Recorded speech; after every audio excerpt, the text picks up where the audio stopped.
നമുക്ക് നല്ല അടിപൊളി ഒരു കുർത്തി ചെയ്യാം കേട്ടോ. അപ്പോൾ അതിനായിട്ട് ഞാൻ ഇവിടെ കോട്ടന്റെ തുണിയാണ് എടുത്തിരിക്കുന്നത്. ലൈനിങ് ഇട്ടാണ് നമ്മൾ ചെയ്യാൻ പോകുന്നത് കേട്ടോ. അപ്പോൾ നമുക്ക് ഫസ്റ്റ് കട്ടിങ് ചെയ്യാം. ഇതും ഞാൻ രചിതക്കാണ് ചെയ്യുന്നത് കേട്ടോ. 3 കുർത്തിയാണ് നമുക്ക് ഓർഡർ തന്നിട്ടുള്ളത്. അതും 3 നല്ല അടിപൊളി ഡിസൈൻ ആണ് പറഞ്ഞിരിക്കുന്നത് കേട്ടോ. അപ്പോൾ ഇതിന്റെ ഡിസൈൻ എന്താണെന്ന് കാണണമെങ്കിൽ നിങ്ങൾ അവസാനം വരെ കണ്ടിരിക്കേണ്ടി വരും. ഇതിൽ പ്ലീറ്റ് ഉണ്ട്, താഴെ പ്ലീറ്റ് ഉണ്ട്, പിന്നെ സ്ലീവ് ഒക്കെ പഫ് ഉണ്ട്, പിന്നെന്താണ് ഇലാസ്റ്റിക് ഉണ്ട്, അങ്ങനെ കുറേ ഐറ്റംസ് ഉണ്ട്. അപ്പോൾ നമുക്കിതൊന്ന് കട്ട് ചെയ്ത് എടുക്കാം. ഫസ്റ്റ് നമുക്കിതിൻ്റെ ബോഡി പാർട്ട് കട്ട് ചെയ്യാം. യോക്ക് വേറെ, സ്കേർട്ട് വേറെ, താഴെയുള്ള പോർഷൻ വേറെ, അങ്ങനെ കുറച്ച് സ്റ്റെപ്സ് ആയിട്ടാണ് നമ്മൾ കട്ട് ചെയ്ത് പോകുന്നത് കേട്ടോ. അപ്പോൾ ഇതാണ് കേട്ടോ നമ്മൾക്ക് അയച്ചു തന്നിരിക്കുന്ന മോഡലാണ് ഈ കാണുന്നത്. ഇതിലിപ്പോൾ ഷർട്ട് കോളർ ഒഴികെ ബാക്കി എല്ലാം ചെയ്ത് കൊടുക്കുന്നുണ്ട്. അപ്പോൾ ഇത് അത്യാവശ്യം നല്ല ലെങ്ത്തിൽ വന്നിട്ടാണ് നിൽക്കുന്നത്. അപ്പം ഞാനിതിൻ്റെ ഫസ്റ്റ് ഇതിൻ്റെ സ്കേർട്ട് പോർഷൻ കട്ട് ചെയ്യാമെന്ന് വിചാരിച്ചു. ആദ്യമേ യോക്ക് എന്നാണ് പറഞ്ഞത്. നമ്മൾക്കപ്പോൾ ഇതിൽ നിന്ന് ഫസ്റ്റ് ഇതിൻ്റെ സ്കേർട്ട് പോർഷൻ, അതായത് ഈ ഒരു ഭാഗം നമ്മൾക്കൊന്ന് കട്ട് ചെയ്ത് എടുക്കാം. ഇതിന്റെ ലെങ്ത് ഒന്ന് പറഞ്ഞുതരാം. കാരണം 3 ലെയർ ആയിട്ടാണ് നമ്മൾ ചെയ്യാൻ പോകുന്നത്. ഇതിന് ഫുൾ ലെങ്ത് ഞാൻ കൊടുക്കുന്നത് 48 ആണ് കേട്ടോ. സാധാരണ ഒരു കുർത്തി ചെയ്യുമ്പോൾ നമ്മളൊരു 44 അല്ലെങ്കിൽ 45 ഒക്കെയാണ് കൊടുക്കുന്നത്. ഇതങ്ങനെയല്ല, ഇതൊരു ഫ്രോക്ക് മോഡൽ കുർത്തിയാണ് ചെയ്യാൻ പോകുന്നത്. അപ്പോൾ എനിക്ക് ഇപ്പോൾ ഇതിൽ ലെങ്ത് നമുക്ക് 48 വേണം. ഇതിൽ നമ്മൾക്ക് ആ യോക്കൊന്ന് മൈനസ് ചെയ്യാം. യോക്ക് നമ്മൾ എപ്പോഴും 14 യോക്ക് കൊടുക്കുന്നത്. അതൊന്ന് മൈനസ് ചെയ്തു. അപ്പോൾ നമ്മൾക്ക് ഇതിൽ വരുന്ന അളവാണ് 34. ഈ 34ൽ നമ്മൾ താഴെ ഒരു പ്ലീറ്റ് വെച്ച് കൊടുക്കുന്നുണ്ട്. അപ്പോൾ അതിന് ഞാനൊരു 8 ആണ് കൊടുക്കുന്നത് കേട്ടോ. 8 ഇഞ്ചാണ് കൊടുക്കുന്നത്. അതും കൂടെ മൈനസ് ചെയ്തു. അപ്പോൾ കിട്ടുന്ന അളവാണ് 26. ഒട്ടും ബുദ്ധിമുട്ടില്ല കേട്ടോ. നമ്മളിങ്ങനെ അളവ് പറയുമ്പോൾ നിങ്ങൾക്കത് ഭയങ്കര എന്തോ സംഭവമാണെന്ന് തോന്നും. നമ്മൾ ആ ഒരു ലെങ്ത്തിനൊക്കെ ഒന്ന് കറക്റ്റായിട്ട് അങ്ങോട്ട് എടുത്തു, അത്ര മാത്രമേ ഉള്ളൂ. എന്നിട്ട് ഈ തുണിയിൽ നമുക്കിപ്പോൾ കിട്ടിയിരിക്കുന്ന അളവാണ് 26. ഈ 26ന് കൂടെ നമ്മൾക്ക് തയ്യൽ തുമ്പ് വേണം. തയ്യൽ തുമ്പായിട്ട് 1 ഇഞ്ച് മതി. അപ്പോൾ 27 ഇങ്ങനെ മാർക്ക് ചെയ്ത് കൊടുക്കുക. എന്നിട്ട് ഇതൊരു പീസ് കട്ട് ചെയ്യാം. അത് കഴിഞ്ഞിട്ട് താഴെയും ഒരു പീസ് കട്ട് ചെയ്ത് എടുക്കുക കേട്ടോ.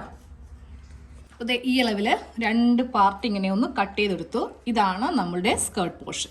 താഴെ ഇതുപോലെ ഒരു കർവ് ഷേപ്പിലൊന്ന് കട്ട് ചെയ്യാം കേട്ടോ. കാര്യം ഇത്രയും ലോങ് ആയതുകൊണ്ട് സൈഡ് തൂങ്ങി പോകാതിരിക്കാൻ വേണ്ടിയിട്ടാണ് ഇങ്ങനെ ചെയ്തത്. അപ്പോൾ ഇതങ്ങോട്ട് മാറ്റി വെക്കാം. ഇത് പ്ലീറ്റ്സ് വരുന്ന പോർഷനാണ്. ഇനി നമ്മൾക്ക് അടുത്തത് നമ്മുടെ യോക്ക്. ഞാനിപ്പോൾ ഇതൊരു ഏകദേശം ഒരു 4 മീറ്ററോളം തുണി ഉണ്ടാവും കേട്ടോ. നമ്മൾക്ക് കുറച്ച് തുണി കൂടുതൽ വേണം. 3 മീറ്ററോ അല്ലെങ്കിൽ 2.5 മീറ്ററോ നമ്മൾക്കിതിന് പറ്റില്ല. ഓക്കെ, അപ്പോൾ ഇതുപോലെ ഇങ്ങനെ തുണി ഒന്ന് 2 ആക്കി മടക്കി കൊടുത്തിട്ടുണ്ട്. ഇനി ഒരു മടക്കും കൂടെ. ഇന്നിപ്പോൾ ചെയ്യാൻ പോകുന്ന സൈസ് 36 ആണ്. അപ്പോൾ 36ന്റെ കാൽഭാഗം പ്ലസ് 2 ഇഞ്ച് തയ്യൽ തുമ്പ്. മൊത്തത്തിൽ ഇതിലിപ്പോൾ 11 ഇഞ്ച് ഉണ്ട് കേട്ടോ. ഞാൻ ആദ്യമേ നോക്കിയായിരുന്നു, അതാണ് ഇത്ര കറക്റ്റായിട്ട് പറയുന്നത്. ഇതാ മൊത്തത്തിൽ 11 ഇഞ്ച്. ഇനി നമ്മൾക്ക് യോക്കിൻ്റെ ലെങ്ത്തിനെ കൂടെ 1 ഇഞ്ച് തയ്യൽ തുമ്പ് ചേർത്തിട്ടൊന്ന് കട്ട് ചെയ്ത് കൊടുക്കാം. 14 + 1 15. ഇതുപോലെ നമ്മൾക്കൊന്ന് കട്ട് ചെയ്യാം.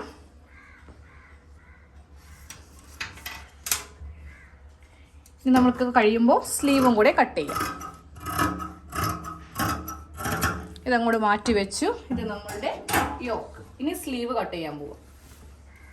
അപ്പോൾ നമ്മുടെ യോക്കിൻ്റെ കട്ടിങ് കഴിഞ്ഞു. യോക്ക് ലെങ്ത്തിനെ കൂടെ തയ്യൽ തുമ്പ് ചേർത്തിട്ട് ഒരു പാർട്ട് ചെയ്തിട്ടുണ്ട്. നമ്മൾ ബാക്കിയുള്ള അളവൊന്നും ചെയ്തിട്ടില്ല. അതിപ്പോൾ ചെയ്യാം കേട്ടോ. ഇത് സ്ലീവിനുള്ളതാണ്. സ്ലീവിന് നമ്മൾക്ക് ലെങ്ത്ത് വേണ്ടത് 12 ഇഞ്ചാണ് കേട്ടോ. എൽബോൻ്റെ മുകളിലായിട്ട് വേണം ഈ സ്ലീവ് നിൽക്കാൻ വേണ്ടിയിട്ട്. കാര്യം താഴെ ഇലാസ്റ്റിക് ഉണ്ട്, മുകളിൽ പഫ് ഉണ്ട്. 1 ഇഞ്ച് തയ്യൽ തുമ്പ് കൊടുത്തിട്ട് 13 ഇഞ്ചിലാണ് ഞാനിവിടെ ചെയ്തിരിക്കുന്നത്. ഒരു സ്ട്രിപ്പ് കൊണ്ടിട്ടാണ് താഴേക്ക് മടക്കടിക്കുന്നത് കേട്ടോ. അപ്പോൾ അതേ സ്ലീവും റെഡിയാക്കിയിട്ടുണ്ട്. പിന്നെ നമ്മൾക്ക് ഇതുപോലത്തെ ലെയർ, താഴത്തേക്കുള്ള ലെയറാണ് ഈ കാണുന്നത്. ഇത് 4 പീസായിട്ട് എടുത്തിട്ടുണ്ട്. 2 ഒരെണ്ണത്തിൽ വെക്കാൻ, അതായത് ഫ്രണ്ടിൽ, ബാക്കിയുള്ള 2 ബാക്കിൽ. അപ്പോൾ ഇതുപോലെ ഇങ്ങനെ ഒരു 9 ഇഞ്ച് ലെങ്ത്തിൽ ഇതുപോലെ കട്ട് ചെയ്ത് എടുത്തിട്ടുണ്ട്. ഇതങ്ങോട്ട് മാറ്റി വെച്ചേക്കാം. ഇതിൽ നമ്മൾക്ക് വലിയ കട്ടിങ് ഇല്ല. അപ്പോൾ ആ സ്ലീവിൻ്റെയൊക്കെ കട്ടിങ് എങ്ങനെയാണെന്ന് നോക്കാം. അപ്പോൾ സ്ലീവ് കട്ടിങ്ങിന് വേണ്ടിയിട്ട് തുണിതാ ഇതുപോലെ ഇങ്ങനെ ഒന്ന് മടക്കിയിട്ട് കൊടുത്തിട്ടുണ്ട്. ഇതിലിപ്പോൾ നമ്മൾക്ക് വണ്ണം വരുന്നത് 8 ഇഞ്ചാണ് വണ്ണം വരുന്നത് കേട്ടോ. ഈ 8 ഇഞ്ചിൻ്റെ കൂടെ തയ്യൽ തുമ്പ് ചേർത്ത് 3 ഇഞ്ച് ചേർത്തിട്ടാണ് ഞാനിവിടെ 11 ഇഞ്ചായിട്ട് എടുത്തിരിക്കുന്നത്. 3ഓ 4ഓ കൂട്ടാം കേട്ടോ. തുണി ഉണ്ടെങ്കിൽ 1 ഇഞ്ചും കൂടെ കൂട്ടിയെടുക്കുന്നത് നല്ലതാണ്. അപ്പം ഞാനിപ്പോൾ ഇവിടെ 3 ഇഞ്ചല്ലേ കൂടുതൽ ചേർത്തിട്ടുള്ളത്. അതിവിടെ ഇങ്ങനെ ഒന്ന് മാർക്ക് ചെയ്ത് കൊടുത്തു. എന്നിട്ടാണ് ഇങ്ങോട്ടേക്ക് നമ്മൾക്ക് 8 ഇഞ്ച് ഉള്ളത്. ഇനി നമ്മൾക്ക് ഇവിടെ നിന്ന് 3.5 ഇഞ്ച് ഇതുപോലെ ഇങ്ങനെ ആം ഹോള് കുഴിച്ച് കൊടുക്കാം. എന്നിട്ട് ഈ ഭാഗത്തുനിന്ന് വേണം ഇതുപോലെ ഇങ്ങനെ ഒന്ന് ഷേപ്പ് ചെയ്ത് കൊടുക്കാൻ വേണ്ടിയിട്ട്. ഇവിടെ നമുക്ക് പഫ് വരും, അതുകൊണ്ടാണ് ഈ ഭാഗം ഒഴിച്ചിട്ട് ഇങ്ങനെ അങ്ങോട്ട് ഷേപ്പ് ചെയ്ത് കൊടുത്തത് കേട്ടോ. ഇതിവിടെ സ്ട്രെയിറ്റ് ആയിട്ട് വേണം കട്ട് ചെയ്യാൻ. ഇവിടേക്ക് ഇങ്ങനെ ഷേപ്പ് കൊടുക്കാൻ പാടില്ല, കാരണം ഞാൻ ആദ്യമേ പറഞ്ഞു പഫ് ഉണ്ടെന്ന്. അപ്പം നമ്മൾക്ക് ഇതൊന്ന് ഇതുപോലെ ഇങ്ങനെ ഒന്ന് കട്ട് ചെയ്ത് അങ്ങോട്ട് കൊടുക്കാം. ഇനിയിപ്പോൾ ഇവിടെയും കൂടെ ഒരു മടക്കുണ്ടാവും, അതും കൂടെ ഒന്ന് കട്ട് ചെയ്യുക. ഈ മാസ്കിന് വെക്കുന്ന നേരെ ഇലാസ്റ്റിക് ഇല്ലേ, അത് വെച്ചിട്ടാണ് നമ്മൾ താഴേക്ക് തയ്ക്കാൻ പോകുന്നത് കേട്ടോ. അപ്പോൾ സ്ലീവിൻ്റെ കട്ടിങ്ങും കഴിഞ്ഞു, സെൻറ്ററിലൊരു കട്ടിങ് കൊടുത്തിട്ടുണ്ട്. അപ്പോൾ ഇതും അങ്ങോട്ട് മാറ്റി വെക്കുവാണ്. ഇനി നമ്മളുടെ ആ യോക്ക് 36 ആണ് കേട്ടോ സൈസ്.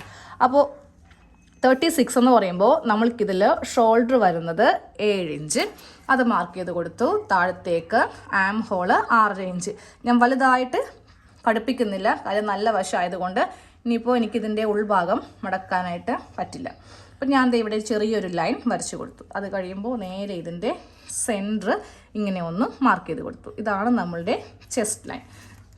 ചെസ്റ്റ് അളവ് വരുന്നത് 9 ഇഞ്ച്. ഇത് തയ്യൽ തുമ്പാണ് കേട്ടോ. ഇനി താഴത്തെ ആ ഒരു ഷേപ്പും കൂടെ മാർക്ക് ചെയ്യാം. ഇവിടെ വരുന്ന അളവാണ് 8 ഇഞ്ച്. 2 ഇഞ്ച് തയ്യൽ തുമ്പ് കൊടുത്തിട്ട് 10 ഇഞ്ച്. അപ്പോൾ അതിതാ ഇവിടെ ഇങ്ങനെ ഒന്ന് മാർക്ക് ചെയ്ത് കൊടുക്കാം. 1 ഇഞ്ച് ഇവിടെ ഇങ്ങനെ മാർക്ക് ചെയ്യുക. അത് കഴിയുമ്പോൾ ഇതുപോലെ ഒരു ഷേപ്പ് ഇതിന് കൊടുത്തില്ല എന്നുണ്ടെങ്കിൽ തയ്ച്ച് കഴിയുമ്പോൾ വേസ്റ്റിൻ്റെ ഭാഗത്ത് വല്ലാതങ്ങ് ചുളിവ് വരും കേട്ടോ. അപ്പോൾ ഇതൊക്കെ അത്യാവശ്യം തയ്യൽ അറിയാവുന്നവർക്ക് വേണ്ടിയിട്ടാണ് ചെയ്യുന്നത്, അതുകൊണ്ടാണ് ഇത്ര ഫാസ്റ്റായിട്ട് പറഞ്ഞ് പോകുന്നത്. തയ്യൽ ക്ലാസ് നമുക്ക് ജനുവരിയിൽ ഉണ്ടാവും കേട്ടോ. ജനുവരി ഫസ്റ്റ് വീക്കിൽ തന്നെ ലൈവ് ആയിട്ടുള്ള ടൈലറിംഗ് ക്ലാസ് ഉണ്ടാവും. കറക്റ്റ് ഡേറ്റ് ഞാൻ പിന്നീട് അറിയിക്കാം കേട്ടോ. ഇനിതാ ഇതും കൂടെ ഇങ്ങനെ ഒന്ന് കട്ട് ചെയ്ത് എടുക്കുവാണ്. ഇനി ഈ ഒരു പോയിന്റിൽ വെച്ചിട്ട് ഈ ഒരു ഷേപ്പും കൂടെ കട്ട് ചെയ്യാം. അതെ, യോക്കിൻ്റെ കട്ടിങ് കഴിഞ്ഞു. ബാക്ക് നെക്ക് കട്ട് ചെയ്തിട്ടുണ്ട്. ഞാനിപ്പോൾ ഇതിന് വിഡ്ത്ത് 3 കൊടുത്തു, ലെങ്ത്തും 3 കൊടുത്തു. അപ്പോൾ ഇതുപോലത്തെ ഒരു നെക്ക് കട്ട് ചെയ്ത് കൊടുക്കുക. നമ്മൾ ലൈനിങ് ഇട്ടാണ് ചെയ്തത്. ഇത് കോട്ടൻ്റെ ഫാബ്രിക് ആണ്, പക്ഷേ അത്യാവശ്യം ട്രാൻസ്പെറൻ്റ് ആണ് കേട്ടോ. അപ്പോൾ അതുകൊണ്ട് ഞാനിപ്പോൾ ഇതിന് ലൈനിങ് ഇടുന്നുണ്ട്, യോക്കിന് ലൈനിങ് ഇടുന്നുണ്ട് കേട്ടോ. അപ്പോൾ നമുക്കിനി ആ ലൈനിങ് പോർഷനും കൂടെ ഒന്ന് കട്ട് ചെയ്ത് എടുക്കണം. ലൈനിങ് കട്ട് ചെയ്ത് കൊടുത്തിട്ടുണ്ട്. ഇതുപോലെ 2 ലൈനിങ് പാർട്ട് യോക്കിന്, പിന്നെ സ്കേർട്ട് പോർഷന് ബാക്കിയുള്ളത്. 2 മീറ്ററാണ് ലൈനിങ് എടുത്തിരിക്കുന്നത് കേട്ടോ. അത്യാവശ്യം ലെങ്ത്തിൽ താഴത്തേക്കുള്ള സ്കേർട്ട് പോർഷനിലും ഉണ്ട്. അപ്പോൾ ഈ സ്കേർട്ട് പോർഷൻ്റെ മാത്രം നമ്മൾക്ക് കറക്റ്റ് ഷേപ്പിലൊന്ന് കട്ട് ചെയ്ത് എടുക്കണം. അതായത് ഈ ഒരു ഷേപ്പിൽ നമ്മുടെ മെയിൻ ഫാബ്രിക് വെക്കാം. എന്നിട്ട് ഈ ഒരു അളവ് വെച്ചിട്ട് ഇപ്പോൾ ഇത്രയും വരെയാണ് നമ്മൾക്ക് ഇതിൻ്റെ കറക്റ്റ് വണ്ണം. ഇതുവരെയാണ് വരുന്നത്. അപ്പോൾ സ്കെയിൽ എടുത്തിട്ട് നേരെ ഇത് ഈ അറ്റത്തേക്ക് കൊണ്ടുപോകരുത്. ഇവിടത്തെ ഫ്ലെയർ നമ്മൾ അധികം കളയരുത് കേട്ടോ. ഇതുപോലെ ജസ്റ്റ് ഇങ്ങനെ ഒന്ന് വരച്ച് കൊടുത്തിട്ട് ഇതങ്ങോട്ട് കട്ട് ചെയ്യാം. ഇത് എ ലൈനിലാണ് ലൈനിങ് ചെയ്യുന്നത്. ഇതുപോലെ ഇങ്ങനെ ഒന്ന് കട്ട് ചെയ്ത് കൊടുത്തിട്ടുണ്ട്. നമുക്ക് ഇതിൻ്റെ സ്റ്റിച്ചിങ് സ്റ്റാർട്ട് ചെയ്യാം. ആദ്യം ബാക്ക് നെക്ക് ഈ ലൈനിങ് വെച്ചിട്ടാണ് ഞാൻ ബാക്ക് നെക്ക് ചെയ്തത്. ക്രോസ് പീസ് വെച്ചിട്ട് വേണമെങ്കിൽ അങ്ങനെയും ചെയ്യാം കേട്ടോ. അപ്പോൾ അങ്ങനെയാണെങ്കിൽ നമ്മൾക്ക് ആ ഒരു ട്രാൻസ്പെറൻറ്റ് നെക്കൊക്കെ ആകുമ്പോൾ ഇവിടെ ഇങ്ങനെ ഒരു കട്ടിംഗ് ഒന്നും കാണത്തില്ല. അപ്പം ഞാൻ 2 ക്രോസ് പീസ് എന്തായാലും കട്ട് ചെയ്തെടുത്തിട്ടുണ്ട്. ഇത് വെച്ചിട്ട് ബാക്ക് നെക്ക് ചെയ്യാൻ പോവാണ്. അത് കഴിയുമ്പോൾ നമുക്ക് ഷോൾഡറൊക്കെ ഒന്ന് കൂട്ടണം കേട്ടോ. അപ്പോൾ ഞാൻ ഫ്രണ്ടിൽ ഇതുപോലത്തെ ഒരു ലേസ് വെച്ച് കൊടുത്തിട്ടുണ്ട്. ഇത് കഴിയുമ്പോൾ ഇതിൻ്റെ ഷോൾഡർ ഒന്ന് കൂട്ടി തയ്ച്ചെടുക്കും. എന്നിട്ട് നമുക്ക് ആ പ്ലീറ്റിൻ്റെ ഭാഗമൊക്കെ ഒന്ന് ഇവിടെ തയ്ച്ച് ഇത്രയും വരെ റെഡിയാക്കി എടുത്തിട്ടുണ്ട്. കാരണം ഇത് അത്യാവശ്യം അറിയാവുന്നവർക്ക് വേണ്ടിയിട്ടാണ് ഈ വീഡിയോ ചെയ്യുന്നത്. അപ്പോൾ ഇതിൽ നമ്മൾ നെക്ക് വരെ പറഞ്ഞു പോയായിരുന്നു. പിന്നെ ബാക്ക് നെക്കിൽ ക്രോസ് പീസ് വെച്ചിട്ട് ഇങ്ങനെ അങ്ങോട്ട് നെക്കൊക്കെ ചെയ്തിട്ട് ആ ഷോൾഡറൊക്കെ ഒന്ന് കൂട്ടിയെടുത്തു. അത് കഴിയുമ്പോൾ ഞാൻ ചെയ്തത് ഈ ഭാഗത്ത് പ്ലീറ്റ്സ് ഇട്ടിട്ട് ഇവ തമ്മിലൊന്ന് ജോയിൻ ചെയ്തെടുത്തു. പിന്നെ താഴെയും ഇതുപോലെ ഫ്രിൽസ് വരും കേട്ടോ. പ്ലീറ്റ്സ് ഇട്ടിട്ട് നമ്മളിങ്ങനെ ഒന്ന് ഫ്രണ്ടും ബാക്കും എല്ലാം ഇതുപോലെ ഇങ്ങനെ ഒന്ന് റെഡിയാക്കി എടുത്തിട്ടുണ്ട്. ഇതിൽ നിങ്ങൾക്കറിയാൻ പാടില്ലാത്ത ഒരു ഭാഗം എന്ന് പറയുന്നത് ഈ ഒരു സ്ലീവ് എങ്ങനെയാണ് വെക്കുന്നതെന്നാണ്. ഇത് നമ്മളുടെ എൽബോന്റെ മുകളിലായിട്ടാണ് ഈ സ്ലീവിന് ലെങ്ത് വരുന്നത്. 3/4 അല്ല കേട്ടോ. അപ്പോൾ ഈ ഒരു സ്ലീവ് എങ്ങനെയാണ് തയ്ക്കുന്നതെന്ന് വ്യക്തമായിട്ട് കാണിച്ചു തരാം. ഒരു സ്ലീവ് മാത്രമേ ഞാൻ ഫിറ്റ് ചെയ്തിട്ടുള്ളൂ, ബാക്കിയുള്ളത് എങ്ങനെയാണെന്ന് കാണിച്ചു തരാം. ഇതാണ് നമ്മളുടെ സ്ലീവ്. ആദ്യം ഇതിൽ ചെയ്യേണ്ടത് ഇതിൻ്റെ താഴെ ഭാഗം ഒരു കഷ്ണം തുണി വെച്ചിട്ട് ഒന്ന് അടിച്ചു മറിച്ചെടുക്കുക. എനിക്കധികം തുണി ഇല്ലാത്തത് കൊണ്ട് ഇതിങ്ങനെ മടക്കി അടിക്കാൻ പറ്റില്ല. അങ്ങനെയാണെങ്കിൽ നമ്മൾക്ക് കുറച്ച് തയ്യൽ തുമ്പ് പോകും. അപ്പോൾ ഞാനൊരു കഷ്ണം തുണി വെച്ചിട്ട് ഇവിടെ ഒന്ന് തയ്ക്കാൻ പോവാം. പിന്നെ ഇതുപോലത്തെ ഒരു നമ്മൾ മാസ്കിനൊക്കെ വെക്കുന്ന ഇലാസ്റ്റിക് എടുത്തിട്ടുണ്ട്. അതിൻ്റെ അളവെന്ന് പറയുന്നത് ഇതിൻ്റെ പകുതിയാണ് കേട്ടോ. ഇത്രയും വരെ മതി. അപ്പോൾ ഇതാ ഒരു കഷ്ണം തുണി വെച്ചിട്ട് നമുക്കിതൊന്ന് ഒരു 1/4 ഇഞ്ചിലാണ് ഞാൻ തയ്ച്ചത് കേട്ടോ. അപ്പോൾ ഇതുപോലെ ഇങ്ങനെ മടക്കി ഒന്ന് പതിച്ചൊക്കെ തയ്ച്ചിട്ട് ഇതുപോലെ സ്ലീവിൻ്റെ താഴെ ഒന്ന് ആദ്യമേ തയ്ച്ചു വെക്കുവാണ്. അത് കഴിഞ്ഞിട്ടാണ് നമുക്കിനി ഇലാസ്റ്റിക് വെക്കേണ്ടത്. ഇലാസ്റ്റിക്കും കൂടെ വെച്ച് കഴിഞ്ഞതിന് ശേഷം വേണം മുകളിലത്തെ പഫ് കൊടുക്കാൻ വേണ്ടിയിട്ട്. തയ്ച്ചു കഴിയുമ്പോൾ താഴെ നിന്ന് മുകളിലേക്ക് 2 ഇഞ്ച് ഇതുപോലെ ഇങ്ങനെ ഒന്ന് മാർക്ക് ചെയ്ത് കൊടുക്കുക കേട്ടോ. അവിടെയായി ഇങ്ങനെ ഒന്ന് മാർക്ക് ചെയ്യുക. അത് കഴിയുമ്പോൾ സ്കെയിലോ അല്ലെങ്കിൽ ടേപ്പ് തന്നെ ആണെങ്കിലും മതി. ഇതുപോലെ ഇങ്ങനെ ഒരു സ്ട്രെയിറ്റ് ലൈൻ വരച്ചു കൊടുക്കുക. ഈ ഒരു ലൈനിൽ കൂടെ വേണം ആ ഇലാസ്റ്റിക് ചെയ്ത് കൊടുക്കാനായിട്ട്. അപ്പോൾ ഇത് ഇലാസ്റ്റിക് എടുക്കുമ്പോൾ ഉണ്ടല്ലോ, നമ്മൾ ഇവിടുത്തെ ആ തയ്യൽ തുമ്പ് വിട്ട് വേണം ഇലാസ്റ്റിക് തയ്ക്കാൻ. ഈ ഭാഗത്തേക്ക് വേണ്ട, അങ്ങനെയാണെങ്കിൽ നമുക്ക് തയ്ക്കാൻ ബുദ്ധിമുട്ടായിരിക്കും. അപ്പോൾ അതുകൊണ്ടാണ് ഞാൻ അവിടെ ഒരു 1 ഇഞ്ചോളം വിട്ട് കൊടുക്കുന്നത് കേട്ടോ. അപ്പോൾ ഇതുപോലെ വെച്ചിട്ട് നമുക്ക് നല്ലതുപോലെ അത്യാവശ്യം വലിച്ച് ഇതിൻ്റെ ഈ അറ്റം ഇതാ ഇവിടെ ഇങ്ങനെ കൊണ്ടുവന്നിട്ട് തയ്ച്ചങ്ങോട്ട് വെക്കാം. ഇപ്പോഴത്തെ താഴെ ഇങ്ങനെ ഇലാസ്റ്റിക് കൊടുത്തില്ലേ, ഇനി വേണം മുകളിൽ പ്ലീറ്റ്സ് ഇട്ട് കൊടുക്കാൻ. ഈ സെൻറ്റർ ഭാഗത്ത് നിന്ന് ഞാൻ ഇങ്ങോട്ടേക്കൊരു 3.5 ഇഞ്ച് മാർക്ക് ചെയ്തു, ഇങ്ങോട്ടേക്കും 3.5 ഇഞ്ചിൽ 2 മാർക്കിങ് കൊടുത്തു കേട്ടോ. അത് കഴിഞ്ഞിട്ട് വേണം നമുക്ക് ഈ ഒരു ഭാഗത്ത് വെച്ചിട്ട് സ്ലീവ് ചുളിവൊന്നും വരുത്താതെ ചെറിയ ഞൊറിവുകൾ ഇതുപോലത്തെ കേട്ടോ അടുപ്പിച്ച് വരുന്ന ഞൊറിവുകൾ ഇട്ടിങ്ങനെ കൊടുക്കാം. അപ്പോൾ ഈ സെൻറ്റർ ഇങ്ങനെ ഒന്ന് കുറച്ച് ലോങ് ആയിട്ടൊന്ന് മാർക്ക് ചെയ്തേക്ക്. അത് കവർ ചെയ്ത് പോവുകയാണെങ്കിലും നമ്മൾക്കറിയണം ഇതാണ് ഇതിൻ്റെ സെൻറ്റർ എന്ന്. അപ്പോൾ ഇതുപോലെ ഇങ്ങനെ വെച്ചിട്ട് ഞാനിവിടെ ഒന്ന് പ്ലീറ്റ്സ് ഇട്ട് കൊടുക്കുവാണ്. ഈ മാർക്കിങ് ഇതുപോലെ ഉള്ളത് കൊണ്ട് നമ്മൾക്കിനി ഇത് വെക്കുവാനാണെങ്കിലും വളരെ എളുപ്പമായിരിക്കും. ഇതുപോലെ ചെറിയ ഞൊറിവുകൾ ഇട്ട് കൊടുക്കാം. ഇനി ഇത് നേരെ നമ്മുടെ ഈ ഒരു ഭാഗത്തേക്ക് ചെയ്യാൻ പോവാണ്. അപ്പോൾ ചെയ്യുമ്പോൾ ഒന്ന് നോക്കണം കറക്റ്റാണോ.